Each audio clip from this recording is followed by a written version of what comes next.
Hi everybody and welcome to the Twitter Files. This is the Twitter Files Part 5.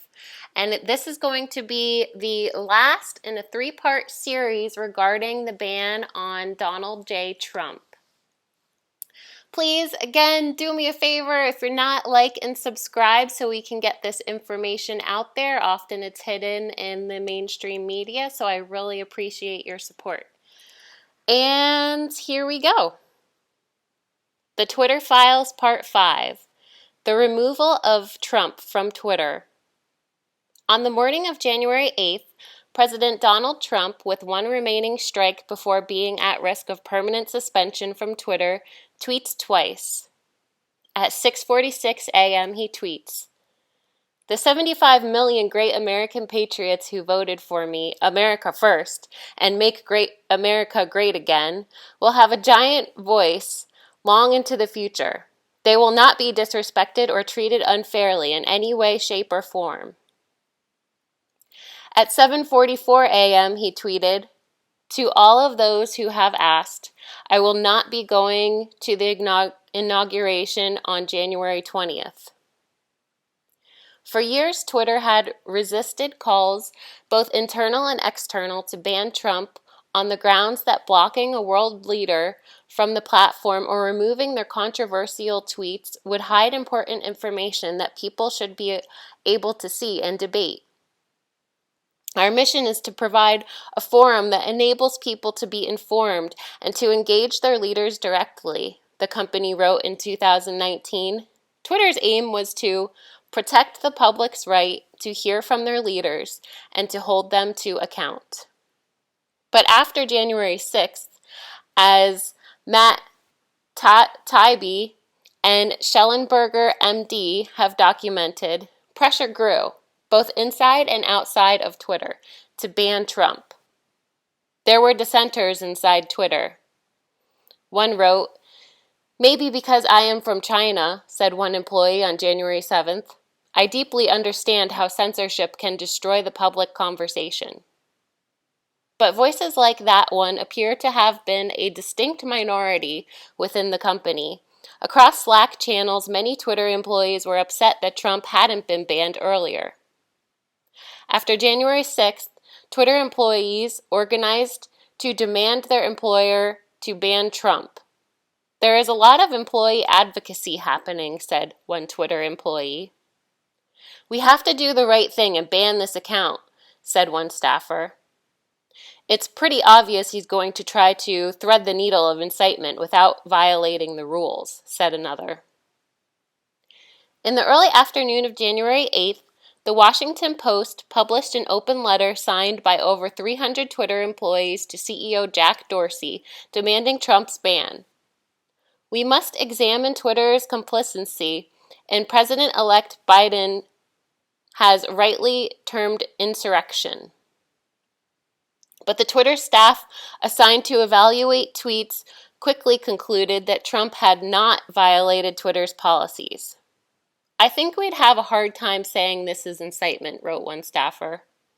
"It's pretty clear he's saying the American patriots are the ones who voted for him and not the terrorists. We can call them that, right?" from Wednesday. Another staffer agreed. "Don't see the incitement angle here." "I also am not seeing clear or coded incitement in the DJT tweet," wrote Annika Navaroli, a Twitter policy official. Guys, side note, I just want to apologize if I mispronounce any names in here. There's all kinds of names listed that I've never heard before, so just a side note. Thank you for understanding. Okay, continued. Annika Navaroli, a Twitter policy official, said, "I'll respond in the elections channel and say that our team has assessed and found no violations or violations for the DJT one." She does just that. As an FYI, safety has assessed the DJT tweet above and determined that there is no violation of our policies at this time. Later, Navaroli would testify to the House January 6th committee. For months I had been begging and anticipating and attempting to raise the reality that if we made no intervention into what I saw occurring, people were going to die. Next, Twitter's safety team decides that Trump's 7:44 a.m. ET tweet is also not in violation. They are unequivocal. It's a clear no violation. It's just to say he's not attending the inauguration. To understand Twitter's decision to ban Trump, we must consider how Twitter deals with other heads of state and political leaders, including Iran, Nigeria, and Ethiopia. In June 2018, Iran's Ayatollah Ali Khamenei tweeted, "Israel is a malignant, cancerous tumor in the West Asian region that has to be removed and eradicated. It is possible and it will happen." Twitter neither deleted the tweet nor banned Ayatollah. In October 2020, the former Malaysian Prime Minister said it was a right for Muslims to, quote, kill millions of French people. Twitter deleted his tweet for glorifying violence, but he remains on the platform. The tweet below was taken from the Wayback Machine. Muhammadu Buhari, president of Nigeria, incited violence against pro-Biafra groups. "Those of us in the fields for 30 months who went through the war," he wrote, "will treat them in the language they understand." Twitter deleted the tweet, but didn't ban Buhari. In October 2021, Twitter allowed Ethiopian Prime Minister Abiy Ahmed to call on citizens to take up arms against the Tigray region. Twitter allowed the tweet to remain up and did not ban the Prime Minister. In early February 2021, Prime Minister Narendra Modi's government threatened to arrest Twitter employees in India and to incarcerate them for up to 7 years after they restored hundreds of accounts that had been critical of him. Twitter did not ban Modi. But Twitter executives did ban Trump, even though key staffers said that Trump had not incited violence, not even in a coded way. Less than 90 minutes after Twitter employees had determined that Trump's tweets were not in violation of Twitter policy, Vijaya Gadde, Twitter's head of legal policy and trust, asked whether it could be, in fact, coded incitement to further violence. A few minutes later, Twitter employees on the scaled enforcement team suggest that Trump's tweet may have violated Twitter's glorification of violence policy, if you interpreted the phrase American patriots to refer to the rioters. Things escalate from there. Members of that team came to view him as the leader of a terrorist group responsible for violence and deaths comparable to Christchurch shooter or Hitler, and on the basis and on the totality of his tweets, he should be deplatformed. 2 hours later, Twitter executives host a 30-minute all-staff meeting. Jack Dorsey and Vijaya Gadde answer staff questions as to why Trump wasn't banned yet. But they make some employees angrier. Multiple tweeps, aka Twitter employees, have quoted the banality of evil, suggesting that people implementing our policies are like Nazis following orders, relays Yoel Roth to a colleague. Dorsey requests simpler language to explain Trump's suspension. Roth wrote, "God help us. This makes me think he wants to share it publicly."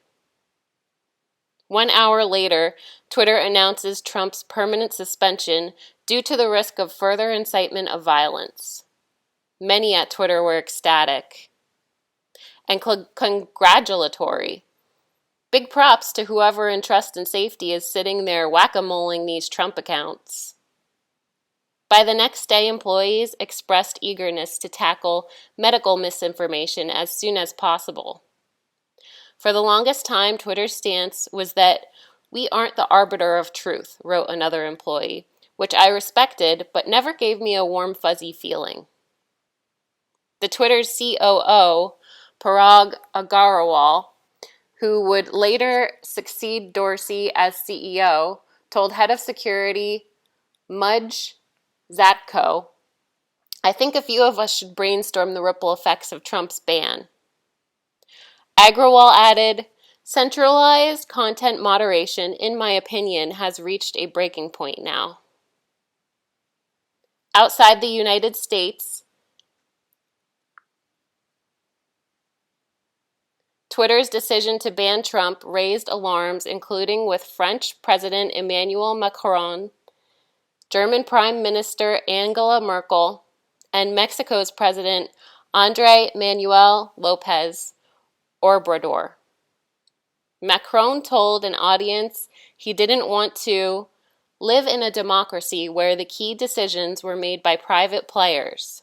He said, "I want it to be decided by law voted by your representative or by regulation governance, democratically discussed and approved by democratic leaders." Merkel's spokesperson called Twitter's decision to ban Trump from its platform problematic and added that the freedom of opinion is of elementary significance. Russian opposition leader Alexei Navalny criticized the ban as an unacceptable act of censorship. Whether you agree with Navalny and Macron or the executives at Twitter, we hope this latest installment of the Twitter Files gave you insight into that unprecedented decision. From the outset, our goal in investigating this story was to discover and document the steps leading up to the banning of Trump and to put that choice into context. Ultimately, the concerns about Twitter's effort to censor news about Hunter Biden's laptop, blacklist disfavored views, and ban a president aren't about the past choices of executives in a social media company. They're about the power of a handful of people at a private company to influence the public discourse and democracy. And that is the end of the Twitter Files Part 5. I will list in the comments this was posted by Bari Weiss on Twitter. I'll list her as well as a number of other people that are noted that helped in this reporting. I'm excited about the Twitter Files 6, and I hope you guys are too, because as I understand, the next unveiling they're going to do is about COVID and all the actions that were taken behind the scenes at Twitter with that. So please stay tuned, as I will. I'll try to get these out to you as quick as they hit the public, and I appreciate your support. See you next time. Thank you. Bye-bye.